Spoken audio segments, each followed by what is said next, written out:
Our News is brought to you by Alive. Coming up tonight in Our News, how the remaining vaccination site is handling dwindling doses. Beetle-infested wood on Grand Bahama burned. Plus, Bahamian athletes shine on the international stage.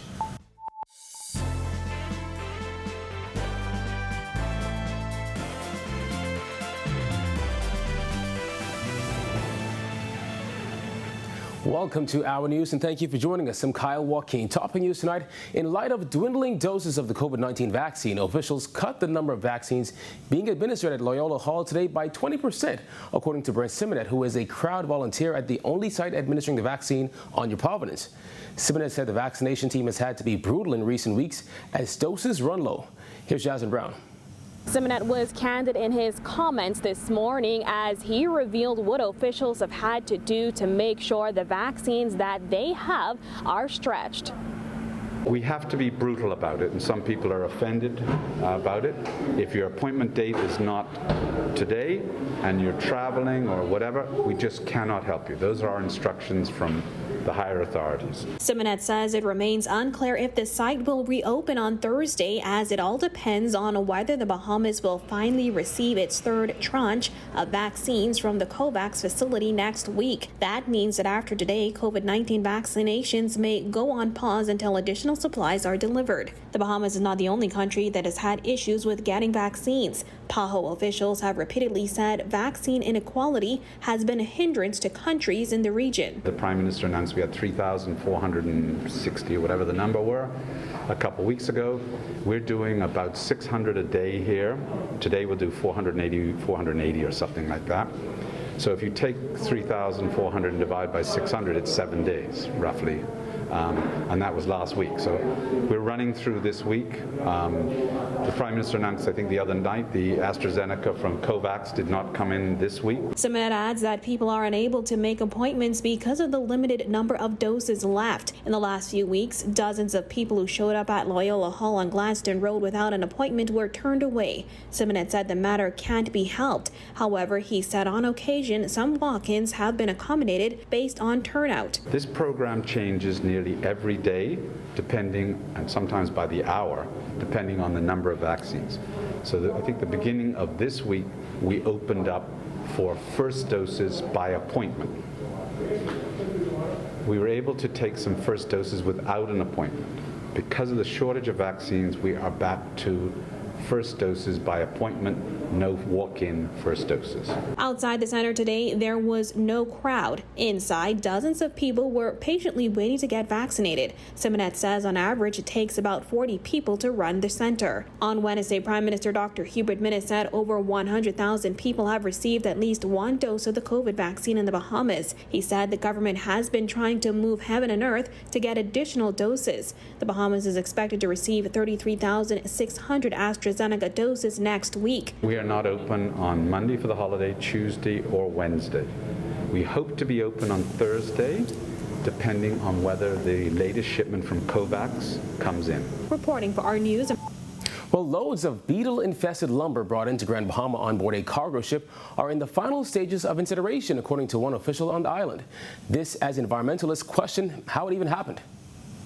It is anticipated that within the next day that the incineration will be completed, and the remainder of the pile that came in contact with this material will also be sprayed and incinerated. Grand Bahama Sanitation Services General Manager Luke Carroll explaining that the 20 loads of beetle-infested wood brought on board the Pan Jasmine cargo ship is being destroyed, and all materials, including trucks that move them, cleaned and sanitized. Concern was sparked yesterday after news spread that the ship that was denied entry to the U.S. was rerouted and brought to the Bahamas with invasive beetles that destroy crops. We immediately got Department of Environmental Health involved, and it was decided to spray the wood that was stockpiled for mulching and to commence incineration. Environmentalist Joe Darwell rang the alarm on the issue as he questioned how something like this occurred under the radar. I'm very perturbed because I thought maybe the ship was still on the way here. So after I had read it and saw all of the details with respect to what that ship was carrying and the potential damage for forests, wood, farms, trees, etc., then I became very perturbed, very anxious that, hey, somehow this got to be stopped. But the ship had already docked.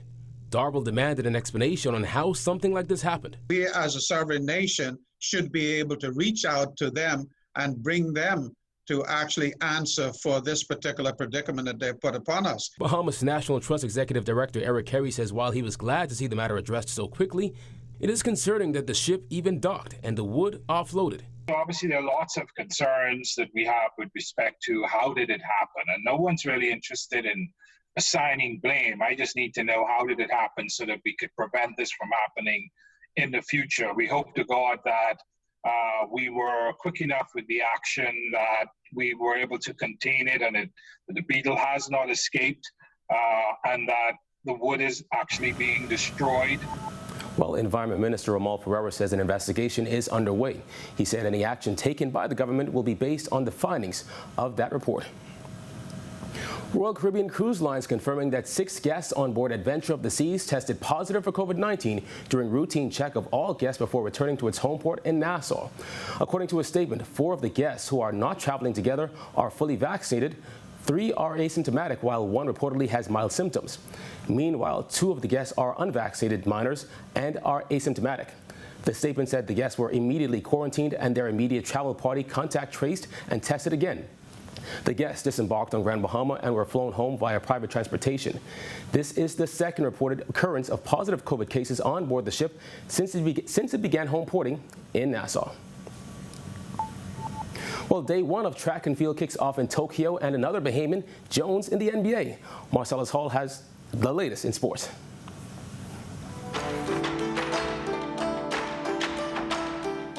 Welcome to our sports, everybody. I'm Marcellus Hall here in Tokyo, where the first day of athletics has ended. As you can tell behind us, all the activities are ended, and people are now ready for day number 2, which is just around the corner. Team Bahamas athletics team getting their first taste of action on the track and on the field with the high jump and the 100 meters for women. Athletics portion of these Olympic Games getting underway today in Tokyo. High jumpers Jamal Wilson and Donald Thomas seeing action first. Thomas in Group A with Wilson in Group B of the qualifying rounds. Both jumpers would need to get to their final attempt in the opening height of 2.17 meters. After early knockdowns, Wilson would bow out at the next height of 2.21 meters or 7.25 feet. As for Donald Thomas, he would clear 2.21 meters again on his final attempt, but was unable to clear 2.25, meaning that both would not make the final. Now, Thomas declined comment, but we did catch up with Wilson, who gave his thoughts on the event. It was a tough day, but it was a tough year, so I give God the glory, and tomorrow, when the sun come up, I continue to give him the glory. It's the COVID game, so, there's just formalities every step of the way, and it makes it tough. But the place is very nice nonetheless. The people are very hospitable, and they're doing a great job trying to keep it contained, and, it's still enjoyable at the end of the day. Meanwhile, on the track, the women's 100 meters saw Tainia Gaither get her chance in Heat 6 of the first round. Gaither, running out of lane 6, would finish third in 11.34 seconds, good enough to advance to round 2. I feel good physically, but I need to execute these races better. I feel like the start was a little rough in the transition, and I feel like once I got up, I was able to get into the race a little better. But going into the next round, I'll focus on those areas. Whatever that takes, I'm not trying to think about it too much. Just make sure I get through that round and show up in that final. Now to the NBA, where make it 3 Bahamians currently in the league. Kai Jones becoming the latest, as he was taken at number 19 overall by the New York Knicks, who later traded the pick to the Charlotte Hornets. Jones joins Buddy Hield of the Sacramento Kings and DeAndre Ayton of the Phoenix Suns, all of whom also went in the first round. And that's your check on sports for you here in Tokyo. Reporting from Tokyo, courtesy of J.S. Johnson, I'm Marcellus Hall. Back to you.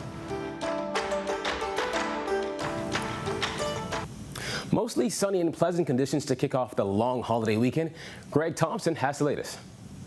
Thanks, Kyle, and welcome everybody for your TGIF first look at weather. Another warm day, summer-like temperatures around the islands. Also, those are heat indices very high up there.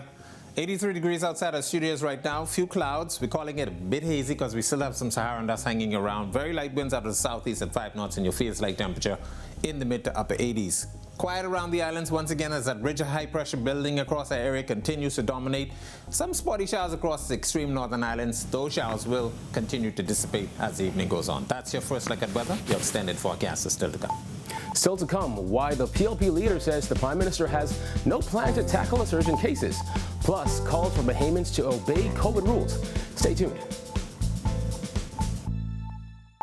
Welcome to our news and thanks for joining us. Topping news tonight. COVID-19 remains a serious threat. Coronavirus COVID-19 has disrupted our economy, tourism industry, educational system, and put our healthcare facilities and professionals on high alert. Are you prepared? Do you have all the facts? Stay tuned to this network for the very latest news and information on this global pandemic.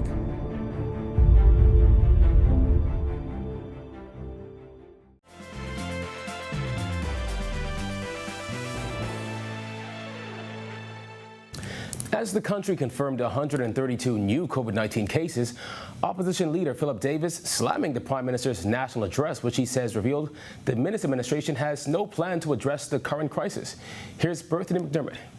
The national address on Wednesday is indicative of the government's failure to create a plan to tackle the recent surge in COVID-19 cases and hospitalizations. According to Davis, who found it peculiar that the Prime Minister would make a plea for Bahamians to get vaccinated when there aren't sufficient doses in the country. Despite increasingly anguished pleas from our hospitals and medical professionals, the government has been slow to respond to the crisis.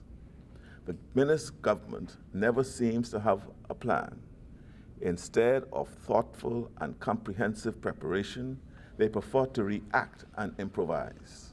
This is why we are facing a public health crisis without enough hospital beds, or nurses, or doctors, or vaccines, or public education. Davis also hit out at the restrictions laid out by the health minister last Friday, which he said wouldn't pass a common sense test. The Bahamas confirmed more than 1,800 COVID-19 cases in July alone. The PLP leader said the Prime Minister's address failed to address the real issue. Tens of thousands of Bahamians could have been inoculated by now, safer from the highly transmissible Delta variant. We hope that long-promised additional doses do arrive soon. The government should better prepare for that moment with a public education initiative. The Prime Minister seems to believe that telling people not to be afraid of needles is sufficient public education, an approach that is arrogant and condescending. 33,600 doses of the AstraZeneca COVID-19 vaccine are due in country next week through COVAX, while a shipment of the Pfizer vaccine is also expected soon. Davis renewed his previous calls for the government to make COVID-19 testing more accessible and affordable for Bahamians. A public education campaign with medical professionals.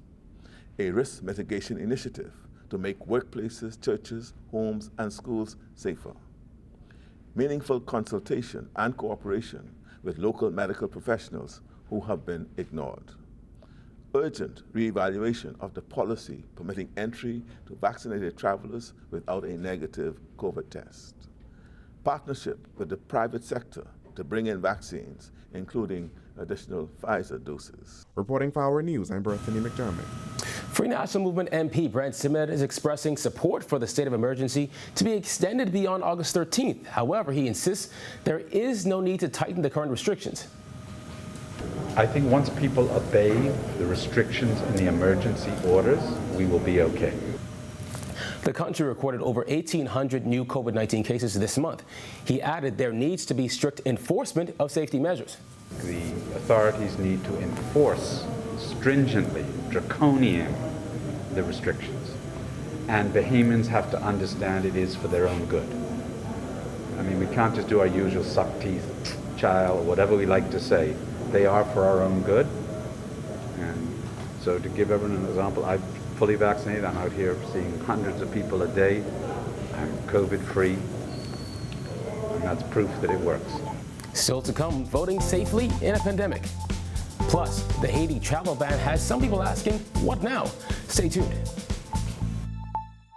Welcome to our news and thanks for joining us. Topping news tonight. COVID-19 remains a serious threat. Coronavirus COVID-19 has disrupted our economy, tourism industry, educational system, and put our healthcare facilities and professionals on high alert.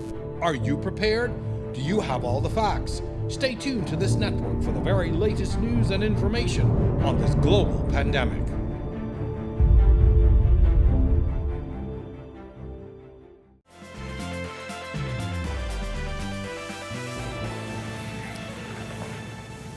You're watching Our News. Welcome back. What do we do now? This question lingers for a number of Bahamians and work permit holders who are stuck in Haiti after the Bahamas government implemented a travel ban earlier this year. Christina Dragovich takes a look. As we know now, we're in an election season, so that may not necessarily be the thing at the top of their list. But since the ban has expired, it's been over 11 days now, some sort of communication needs to happen next as to what do we do now. Our News first spoke with Charlene back in April when her nephew, Dukins Joseph, had already been stuck in Haiti for 3 months. Joseph is one of many who were affected by government's travel ban to Haiti, barring travel to and from the country. The Ministry of Foreign Affairs here in the Bahamas said we're encouraging persons to go to the Bahamian Embassy in Port-au-Prince to register their names in the event of the possibility through vaccines or anything else that would allow them to come back into the country. Haiti's current situation is unstable weeks after President Jovenel Moïse was assassinated. Shortly after Moïse's murder, 500,000 COVID-19 vaccine doses were donated to Haiti through COVAX. The rollout of the vaccine began less than 48 hours later. Now that Haitians are getting vaccinated, Charlene wants to know what's next for those who are ready to get back to work in the Bahamas.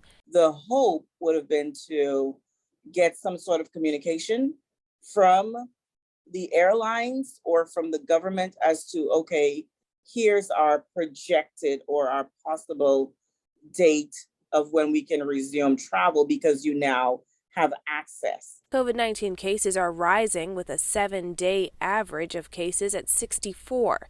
The country has reported 20,077 cases since the start of the pandemic, with nearly 13,000 recoveries, according to Johns Hopkins University data.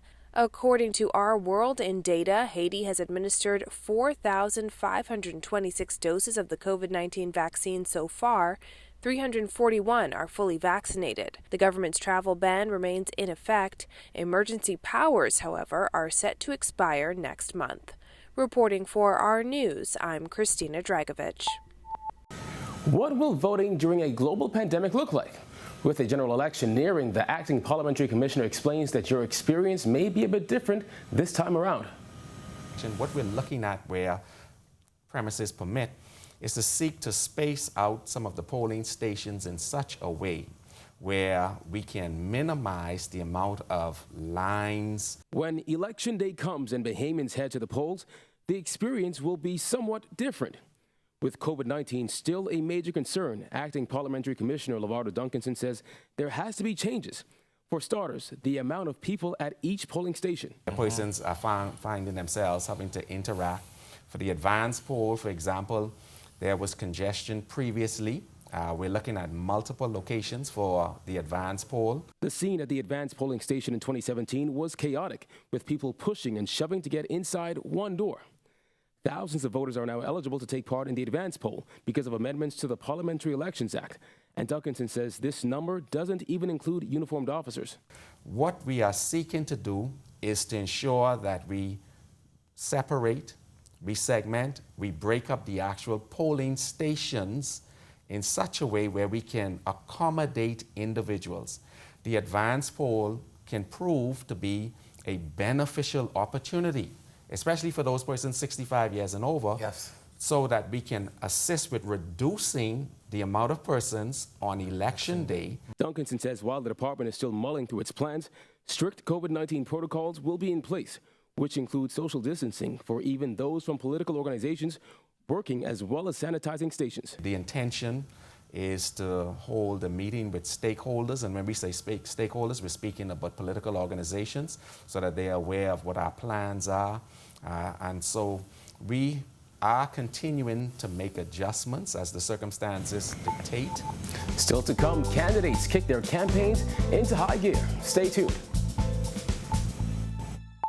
Welcome to our news and thanks for joining us. Topping news tonight. COVID-19 remains a serious threat. Coronavirus COVID-19 has disrupted our economy, tourism industry, educational system, and put our healthcare facilities and professionals on high alert. Are you prepared? Do you have all the facts? Stay tuned to this network for the very latest news and information on this global pandemic.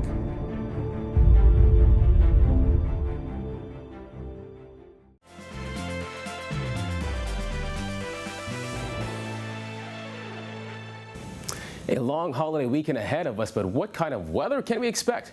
Greg is back with the extended weather forecast. Thanks again, Kyle, and welcome back, everybody, for your second look at weather. That high-pressure ridge building across the area will dominate our weather into the weekend. Going to provide us with some very nice conditions boating-wise, but those high temperatures and those high heat indices will continue to dominate, so we're asking you to protect yourself if you plan on doing any outdoor activity. That high pressure will continue to keep all the tropics quiet as those tropical waves moving rather quickly across the tropical belt, showing no real signs for any development at this time. Beaching and boating forecast for the northwest Bahamas and the central Bahamas tonight through weekend. East to southeast winds 10 to 15 knots, seas running 2 to 4 feet over the ocean, while the southeast Bahamas at caution flight continues for you guys on the east to southeast winds 15 to 20 knots, seas 4 to 6 feet over the ocean. Here's a look now at your national forecast.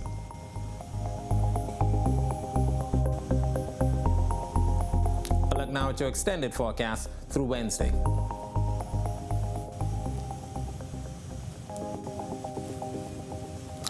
Hot temperatures will be with us for the weekend, so do enjoy. Back to you, Kyle. In the run-up to the next general election, candidates are making their presence felt in constituencies across the country. Jillian Gray has that.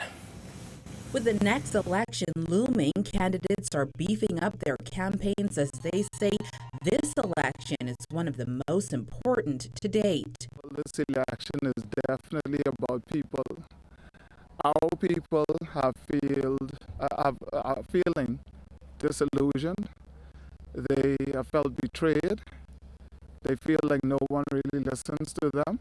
From the BUT to the PLP, Zane Lightburn says it's always been about fighting for people.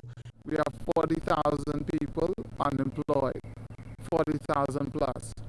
But we have 40,000 work permits out there. How does that make sense?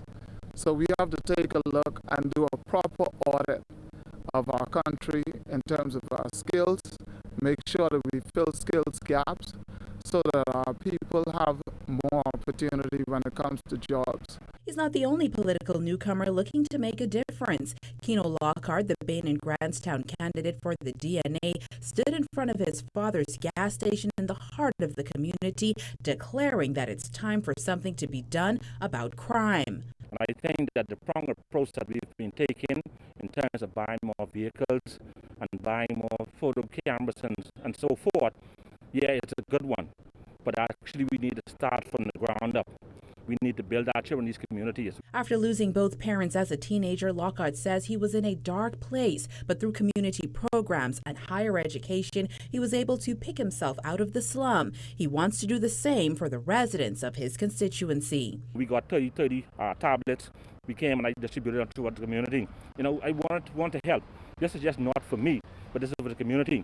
You know, I feel that politics and the people that they put in here seem to be finding themselves bigger than being town. For South Beach incumbent candidate Jeffrey Lloyd, he said it's his track record that's speaking for him this election. I've been a servant all my life, so this is nothing new in terms of serving our people. This is another platform, but I've never stopped.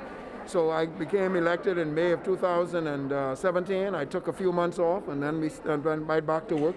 Pre-pandemic, he says they were focused on fixing flooding and drainage issues, which will be on his list of things to do if he is re-elected. I feel very confident about what we have done.